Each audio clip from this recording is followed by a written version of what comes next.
like that. I treated the prisoners like they were of a distinct inferior order than myself, I would say. Smoking is a privilege. Smoking is a privilege. What is smoking? A privilege. What? A privilege. Smoking. Prisoner 819 was our next problem. He refused to take part in the 6 a.m. count and to do any exercises. Then he messed up his cell and barricaded himself in. In retaliation, the guards made his cellmates do mindless work of moving boxes back and forth. You're not only not getting a cigarette, but for as long as the cell's blockaded, you're going to be in solitary when you get out. I have a weapon. Now, keep an eye on him. 819 was put in the hole. Just then, we were visited by a Catholic priest who had been a real prison chaplain. He had agreed to come down to assess the reality of our situation compared to those he had known. The prisoners were invited to talk with him, and only 819 refused. Some surprising things happened. When introducing themselves, half of the prisoners used their number, not their name. When asked why they were in jail, most answered with the charge told to them by the Palo Alto police. The priest asked them what action they were taking to get out of jail while they were awaiting trial. The prisoners really got confused. He chided them for not knowing their civil liberties and for not getting a lawyer to bail them out. He followed through with his role as prison chaplain by calling some parents to get a public defender for their imprisoned sons. Prisoner 819 finally agreed to meet with the priest. As soon as he was taken out of the hole and he started talking with the priest, 819 broke down crying. I tried to calm him down and took him to a special rest and recreation room down the hall. After a good meal, he could leave if he wanted to. The priest told me that 819 and our other prisoners were acting just like first-timers, who were confused, frightened, and emotional before they got hardened by the prison system. Our jail seemed very real to him. Meanwhile, the guards were assembling the prisoners for the 11:30 count. Prisoner 819 did a bad thing. Prisoner 819 did a bad thing. Prisoner 819 did a bad thing. Prisoner 819 did a bad thing. As soon as I realized that 819 could hear this, I rushed to the room where I had left him. And what I found was a boy crying hysterically, while in the background his fellow prisoners were chanting and yelling that he is a bad prisoner and that they were being punished because of him. Because of what prisoner 819 did, my cell is a mess. Because of what prisoner 819 did, my cell is a mess. No longer was this a count disorganized and full of fun as it was on the first day of the experiment. Now the count was marked by its conformity, compliance, and absolute unison. It was as if one voice called out that 819 is bad. I tried to console prisoner 819 by offering to let him go, but he insisted on staying.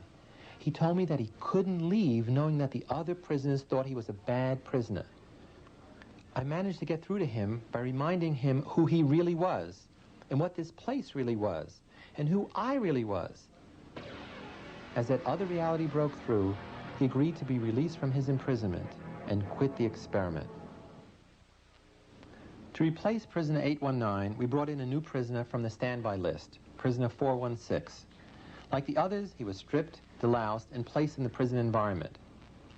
We wondered what effect would this newcomer have on our old-timers who had been through so much, and how would this all look to him?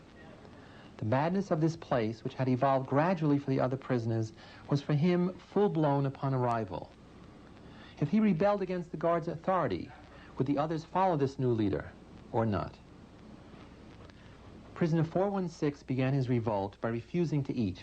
He went on a hunger strike. Amazingly, the prisoners were so divided among themselves that instead of rallying around 416, they refused to join him.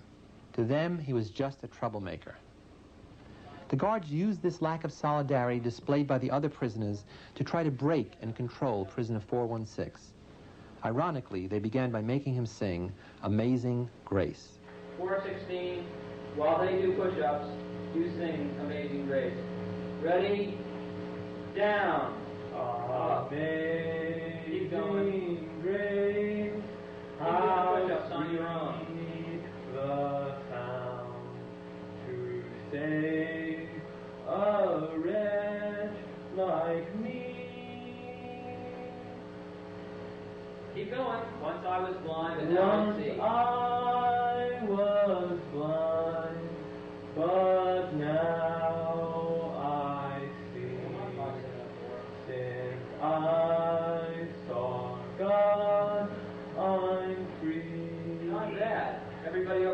tapping the floor. Oh, stay down there. Stay down there. By this stage in the experiment, the prisoners had displayed 3 ways to cope with their feelings of frustration, absolute powerlessness, and their growing sense of helplessness and despair.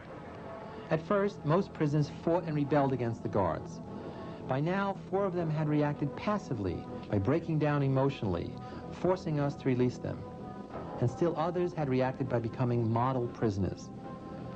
One such prisoner, 2093, was nicknamed Sarge by the other prisoners because of the way he followed the guards' orders so readily. It was also apparent that there were 3 types of guards. The good guards, who felt sorry and did little favors for the prisoners. Tough but fair guards who followed the rules. And the sadistic guards who constantly degraded and humiliated the prisoners. As a group, the guards now had total control of the prison, and except for prisoner 416, they had the obedience of every prisoner. They could literally dictate whatever behavior they wanted from them. The guards tested their control over the prisoners by making them write a letter home. No need to visit, it's 7th heaven. No need to visit, it's 7th heaven.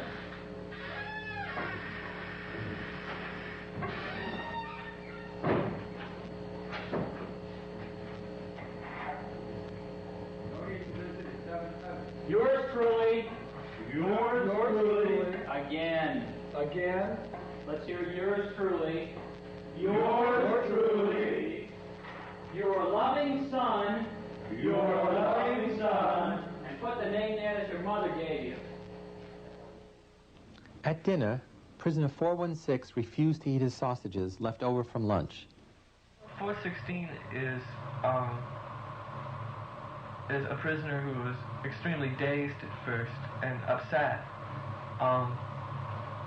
and found that, to his surprise, he couldn't respect himself unless he found means to resist, and means that were uniquely his own, means that were best adapted to him. And 416 has found those means, and 416, it means something to me now. The number is a source of pride, like a name. It's important to me that I'm 416. Get in that closet then. He was thrown into the hole and ordered to hold the sausages in his hands. The guards threatened to cancel Thursday's visiting hour for all prisoners if 416 did not eat his sausages.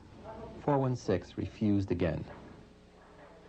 The guards then channeled the frustration of the other prisoners by having them express their anger directly at 416, who was in the hole. Thank you, 416. Okay, 209. I'll try that myself. Thank you, 416. Over there. Oh, that's fine. Shall I do the same thing? Oh, yeah, you do it just the same way, 209. Thank you, 416. Okay, that's enough. To the guards, 416 represented disobedience. He was a solitary threat to their total power. He was taken out of the hole for the next count. The count was run almost single-handedly by one guard. The prisoners named him John Wayne because of his macho guard performance and tough guy attitude. He used every tactic he could think of, public humiliation, homophobia, whatever, to dominate the prisoners. 416, you got your hands in the air. Why don't you play Frankenstein? This is correct. 293, you can be the bride of Frankenstein. You stand here. You come over there. Should I act it out as correctional officer? You should act it out. You be the bride of Frankenstein, and you be Frankenstein. I want you to walk over here like Frankenstein and say that you love 293. That's how Frankenstein walks. Walk like Frankenstein. We ask you to walk like you. I love you, 293. Get up close. Get up close. I love you, 293. I love you, 293. You smile, 293. You get down here and do 10 push-ups. 2, 3, 4, 5, 6. Even Sarge, the obedient prisoner, was abused. Why are you such a man? I don't know, sir. Why did you try to be obedient so much? It's my nature to be obedient, Mr. Correctional Officer. You a liar. You a stinking liar. If you say so, Mr. Correctional Officer. What if I told you to get down on that floor and fuck the floor? What would you do then? I would say we didn't know how much